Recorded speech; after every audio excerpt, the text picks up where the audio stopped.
Olá pessoal, vamos agora encerrar aqui essa série de videoaulas sobre dízimas periódicas, mostrando aquela fórmula que apresentei no vídeo anterior, tá bom? Então ela aparece aqui no finalzinho, aguarda aí. Vamos lá. Primeiro que seria interessante assistir os vídeos anteriores para poder ter uma compreensão melhor desse aqui, tá? Vamos lá. Considere a seguinte dízima periódica escrita na forma genérica. Então, olha só como é que essa dízima periódica foi escrita. N, IP reticências. Onde esse N indica a parte inteira, tá? Já vamos ver aqui no exemplo, ó. A parte inteira é 13. Já vou anotar aqui, tá bom? A parte inteira nesse exemplo é 13. O I vai indicar a parte intrusa. Eu botei entre aspas, tá? Foi eu que denominei desse jeito. É a parte decimal que não se repete. Alguns chamam de anteperíodo, tá bom? Já que a seguir vem um período. Então, parte decimal que não se repete. Aqui no exemplo, observa que o que está repetindo é 256, 256. Então, a parte que não se repete é o 4. Então, o intruso aqui é o 4. Ok? E o período, finalmente, é a parte que se repete. Aqui é 256. 256 está se repetindo. Ok? Então, só para fixar, no próximo exemplo aqui, o N é a parte inteira, é 5.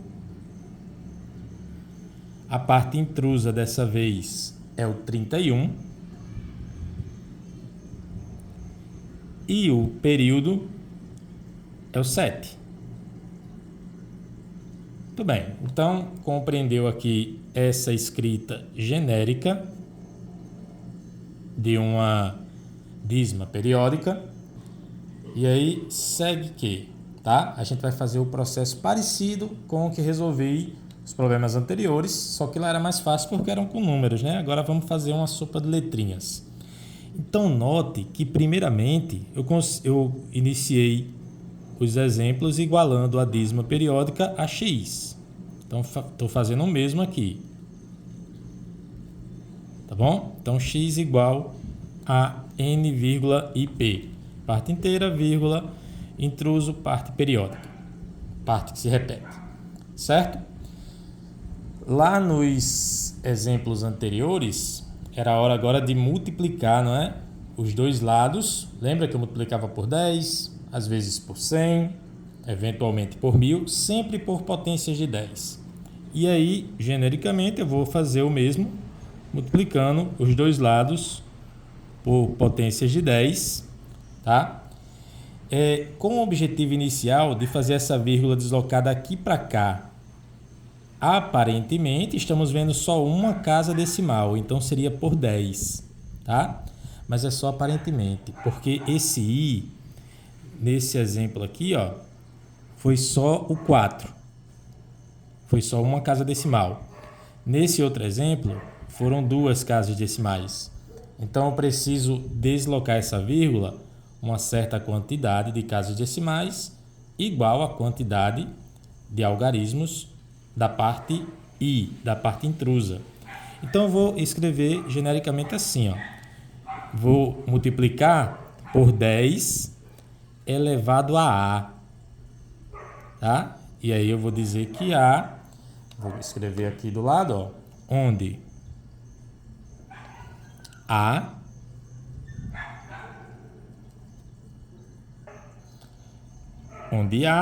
é a quantidade de algarismos de I, tá bom?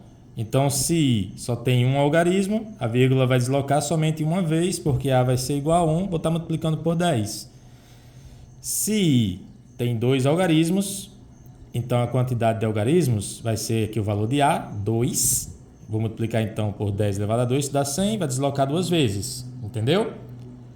Muito bem, tenho que fazer isso dos dois lados, não é não? Então, do lado de cá também multiplico por 10 elevado a A. Então aqui a gente vai ficar com 10 elevado a A vezes x, 10 elevado a A vezes x. E do outro lado, essa multiplicação por 10 elevado a A desloca a vírgula para cá. Então vai ficar n i vírgula p. Se tiver dúvida até aí, você já pode perguntar: professor, não entendi essa parte ali por volta dos 5 minutos. Explica direitinho e eu te respondo nos comentários, tá bom? Bom, na sequência, lembra o que eu fazia? Eu iria fazer uma subtração, mas não nesse instante, porque a parte depois da vírgula, nas duas equações, ainda não está igual. Aqui eu tenho só a parte que se repete e aqui ainda tenho o intruso. Então, eu preciso fazer de duas equações em que a parte depois da vírgula sejam iguais nas duas. Tá certo? Então, eu vou multiplicar essa equação nos dois lados, dessa vez, por 10 elevado a b. Poxa, professor, 10 elevado a b, por quê? Vou explicar. Por causa disso. P é o período, né? É o que se repete. No exemplo aqui, o período é 3. Então, eu teria que... Esse B seria 3. Eu teria que multiplicar por 1000. Tá bom? Nesse outro exemplo, o período é somente de um algarismo. E aí, esse B seria 1. Tá? Iria multiplicar somente por 10. Ficou claro? Dúvidas, pergunte aí nos comentários sobre isso. Se tiver entendido, continuando, então a gente vai ficar com 10 elevado a b vezes isso, que vai ficar 10 elevado a b vezes 10 elevado a A vezes x. E do outro lado, essa multiplicação faz só a vírgula andar até terminar aqui o período. Então vai ficar assim, ó, n, i, p. E a vírgula vem para cá, tá? Lembrando que o que vem depois dessa vírgula é o p, né? É aquilo que se repete. Então, p de novo, tá bom? Como se ficasse p, p, p, infinitos p. Compreendeu, né? Espero que sim. Agora sim, nós temos duas equações onde a parte decimal é igual nas duas. Então, é hora de fazer uma subtração. Foi assim que a gente fez em todos os exemplos anteriores. Lembra que eu faço uma subtração e faço nesse sentido, né? De baixo para cima, porque essa equação é maior do que essa outra. Tá bom? Então, vamos lá fazendo aqui essa subtração. No primeiro membro, tá? Vai ficar esse aqui menos esse aqui. Eu vou escrever, podia já colocar em evidência, não sei. Enfim, vou escrever tudo. Vou escrever 10 elevado a... Inicialmente, pelo menos, vou fazer isso aqui, tá? Para economizar um pouquinho a escrita. Numa multiplicação de potências de bases iguais, repete a base e soma os expoentes. B mais A. Eu vou escrever A mais B só para... Enfim... Só para botar em ordem alfabética, tá bom? Pronto, então é essa expressão aqui menos essa aqui de cima, tá bom? Então, menos 10 elevado a A vezes x. E do outro lado, aí que a mágica acontece, porque essa parte decimal é igual a essa parte decimal. Se cancelam. E aí ficamos com NIP, NIP menos NI. Lembrando que NIP, né, a gente definiu aqui direitinho, parte inteira, intruso e período. Certo? Muito bem. Agora o que é que a gente vai fazer? Aqui eu vou colocar 10 elevado a A vezes x em evidência. Podia até ter deixado assim mesmo, tá certo? Vou colocar 10 elevado a A vezes x em evidência, porque a gente tem isso aqui e tem isso aqui. Então, coloco 10 elevado a A vezes x, multiplicando parênteses. O que é que vai para dentro do parênteses? 10 elevado a B menos 1. Professor, não entendi essa parte aí. Pode explicar de novo? Eu fiz assim, gente, ó. É o caminho inverso desse chuveirinho aqui, ó, dessa multiplicação. Se eu multiplicar 10 elevado a x vezes 10 elevado a b, dá exatamente isso, ó. 10 elevado a x vezes 10 elevado a x vezes 10 elevado a b. Tá? Essa multiplicação daria isso aqui. E 10 elevado a x vezes menos 1 dá isso aqui negativo, né? Porque não foi esse menos esse. Ficou claro? Se tiver dúvida, pergunta aí que a gente explica melhor nos comentários. Mas eu acho que ficou claro, né? Coloquei em evidência, tá bom? De fato, eu não precisava ter escrito essa partezinha aqui, ó. Podia ter deixado assim mesmo, tá bom? Coloquei 10 elevado a x em evidência. Quem vem para dentro do parênteses é 10 elevado a b menos, porque foi a conta de menos, está aqui a subtração, menos 1, porque isso aqui não está em evidência, então menos 1, certo? Do outro lado, vou repetir, não tenho o que fazer mais. O professor podia colocar NI em evidência, não? Não. Lembra que isso aqui não são... Esse N não está multiplicando o I que está multiplicando o P, não é. Isso aqui é um número formado pela parte inteira, pelo intruso e pela parte que se repete o período, menos um outro número formado pela parte inteira e pelo intruso, tá bom? Já já a gente faz uns exemplos disso. Pois bem, para finalizar, a gente pode dividir os dois lados. Ah, tá. Eu disse aqui o que era A, né? Faltou escrever aqui o que era B. Então, deixa eu escrever aqui, tá? Eu falei o que era, mas vou registrar aqui. Então, B é a quantidade de algarismos de P, tá? Então, só reforçando, o B apareceu aqui. Eu quis multiplicar por 10 elevado a B para fazer o quê? Essa vírgula andar para a direita, a quantidade de algarismos do período, tá certo? Se o período tivesse 3 algarismos, andaria 3 casas, esse B seria 3. Expliquei isso, não foi? Se o período tivesse só um algarismo, andaria só uma casa e esse B seria 1. Pois bem, então essa setinha não cabe aqui embaixo. Vou dividir os dois lados, tá? Vou dividir os dois lados. Vou aproveitar a escrita e já escrever assim, ó. Vou dividir os dois lados por 10 elevado a A vezes 10 elevado a B menos 1. Aqui do outro lado a mesma coisa. 10 elevado a A vezes 10 elevado a B menos 1. Feita essa divisão nos dois lados, olha o que acontece. No primeiro membro sobrou somente o x, que é o que a gente está interessado em descobrir, não é? X vai ser a representação da geratriz. E no segundo membro, na parte de cima, a gente já encontrou também o que queríamos, que era essa subtração da parte inteira seguida pelo intruso, seguido pelo perímetro, menos a parte inteira seguida pelo intruso, tá? E embaixo é só a gente ter a compreensão direitinho o que é 10 elevado a A, tá? 10 elevado a A, vamos lembrar que A é a quantidade de algarismos de I, tá bom? A é a quantidade de algarismos do que se repete.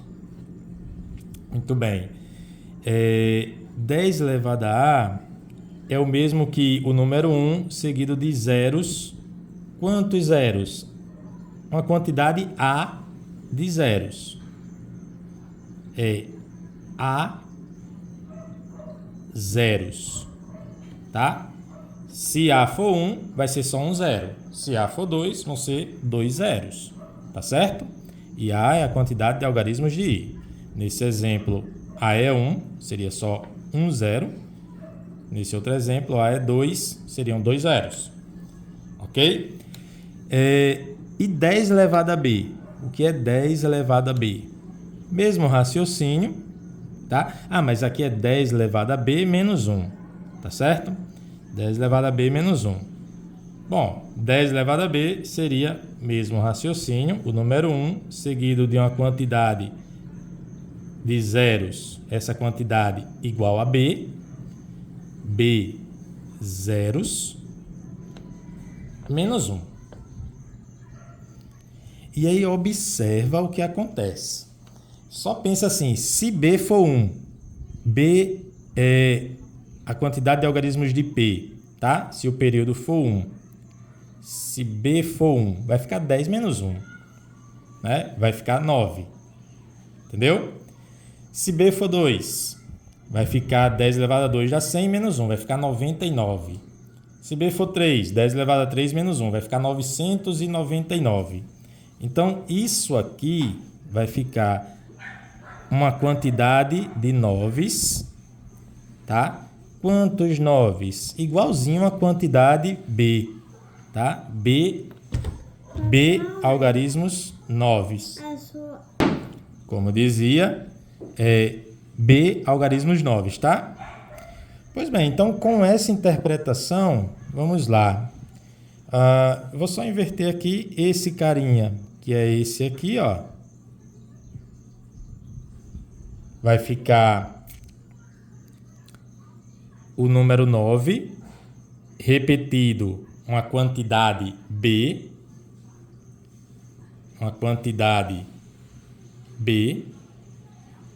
tá? Lembrando que b é a quantidade de algarismos p, né? Vezes 10 elevado a a, o número 1 seguido de tantos zeros quantos zeros? A, uma quantidade A.